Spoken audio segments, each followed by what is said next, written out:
বাংলা আমার মাতৃভাষা, শহীদ ছেলের দান, আমার ভাইয়ের রক্তে লেখা ফেব্রুয়ারির গান। 1952 সালে রফিক শফিক বরকত জব্বার সহ নাম না জানা আরো অনেক শহীদের বিনিময়ে বাংলাকে আমরা রাষ্ট্রভাষা হিসেবে পেয়েছি। বাংলাকে রাষ্ট্রভাষা হিসেবে পাওয়ার এত বছর পর আমরা বাঙালিরা ভাষা শহীদদের কতটুকু মনে রেখেছি এবং তাদের স্মরণে দিনটিকে আমরা কিভাবে উদযাপন করি এবং এই ভাষা শহীদদের ইতিহাসই বা কজনে জানি। আজ তো 21শে ফেব্রুয়ারি আন্তর্জাতিক মাতৃভাষা দিবস। একটু জানাবেন আন্তর্জাতিক মাতৃভাষা দিবস হওয়ার কারণটা কি আজকে? 1952 সালে ইয়াহিয়া খান এটা ডিক্লেয়ার করছিল যে উর্দু হবে একমাত্র পাকিস্তানের রাষ্ট্রভাষা। তখন ছাত্র জনতা এটার বিরুদ্ধে অনেক মিছিল করছে। তো এটার মিছিল করার পর পুলিশ তাদের উপর হামলা চালায়, গুলি করে। তাতে শফিউর রহমান, সালাম, বরকত জব্বার সহ অনেকে শহীদ হয়। তাদের শহীদের স্মৃতিতে একটি শহীদ মিনার স্থাপন করা হয়। তাই 1952 সালে 21শে ফেব্রুয়ারিকে আন্তর্জাতিক মাতৃভাষা দিবস হিসেবে স্বীকৃত করা। আচ্ছা, 1999 খ্রিস্টাব্দে 17 নভেম্বর প্যারিসে অনুষ্ঠিত এই সম্মেলনায় 1952 সালের বাংলাদেশি মাতৃভাষা দিবসকে কেন্দ্র করে বাংলাদেশের পক্ষ থেকে একটি দাবি জানানো হয় যাতে এই দিনটিকে আন্তর্জাতিক মাতৃভাষা দিবস হিসেবে ঘোষিত হয়। এবং সেই 17 নভেম্বর থেকে এখন পর্যন্ত দিনটিকে আজ পুরো বিশ্বে আন্তর্জাতিক মাতৃভাষা দিবস হিসেবেই পালন করা হচ্ছে। আজকে আন্তর্জাতিক মাতৃভাষা দিবস। এটা 1952 সাল থেকে আসছে। আমরা স্বাধীন দেশে থাকতেছি।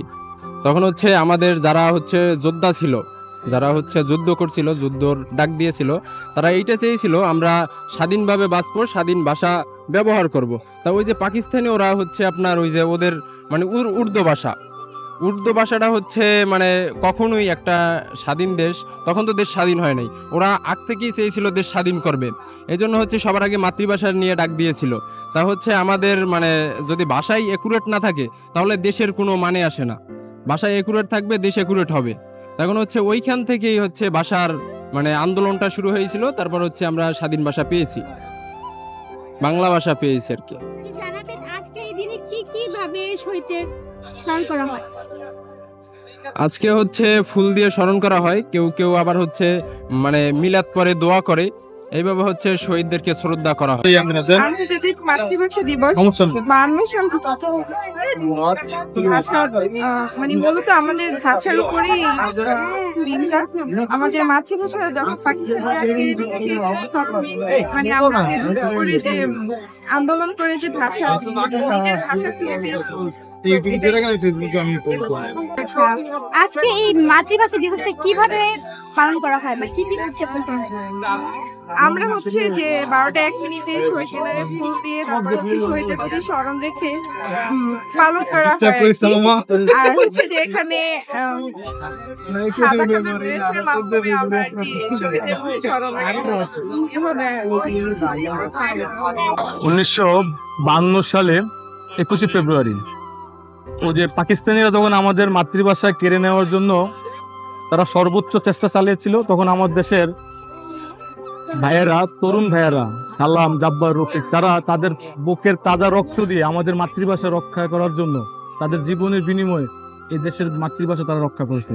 এবং আজকে সে 21শে ফেব্রুয়ারি আমরা আজকে আসছি এখানে বইমেলাতে তাদেরকে স্মরণ করে, এবং তাদেরকে আমরা চাই যে সারা জীবন মনে রাখতে, এবং প্রতিটা বাঙালি যাতে তাদেরকে মনে রাখে সে প্রত্যাশা নিয়ে আমরা আজকে 21শে বইমেলা আসছি। এবং আজকের পরিবেশ খুব সুন্দর ছিল, আসলে খুব ভালো লাগলো। আমি চাই 1000 বছর বেঁচে থাকুক তারা আমাদের হৃদয়ের মাঝে।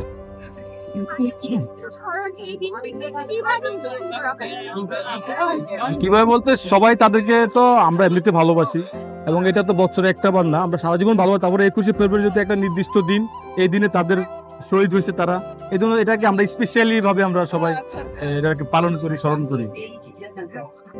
যেমন শহীদ মিনারে ফুল দিয়ে শ্রদ্ধা জানানো হয়, 21শে বইমেলায় এসে তাদেরকে স্মরণ করা হয়, এই তো তাদের প্রতি দোয়া থাকে।